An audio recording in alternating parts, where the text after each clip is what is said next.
This library sort of represents the new vision for our neighborhood libraries in Chicago.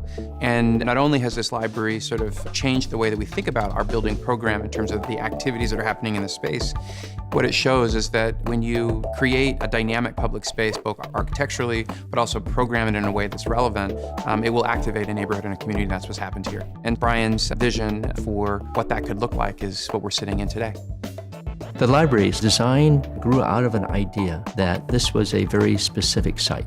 It bridges between the south part of Chinatown and the north part of Chinatown. And so we recognized that this was really kind of a pivot point between those two zones. And we wanted to make sure that this building could be viewed as a social hub, an economic hub, a cultural hub for the Chinatown community. The facility is a big improvement. In the old building, it's smaller and dark and not have enough sitting space. But for the new building, it's much bigger. It's really fantastic. We wanted to really push the envelope on what we know we can do through a library. And so an example, this was one of the first digital media labs that we opened for teens in a branch library. And this was the first example of a fully built out early childhood center that was designed from the beginning. There's also in the community room, what we did was to place it in full view of the sidewalk. And it's very well used. It's really used for all kinds of intended programs. And then in ways I hadn't imagined.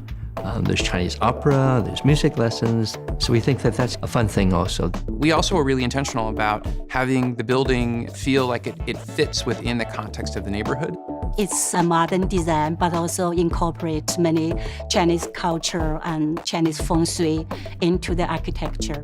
One of the things we did with the building was to take this kind of a triangular form and round off the corners. And we did that for some of those feng shui properties. It's a primarily glass building, and that really is a big change from how we've seen libraries before. City of Chicago has high aspirations for its public buildings to be sustainable. So the project is a LEED Gold project, and we actually think that we can get LEED Platinum as we're doing the final certification. I love the idea that everybody in this neighborhood gets to experience beautiful architecture as part of their neighborhood library. I think it's a pretty extraordinary thing.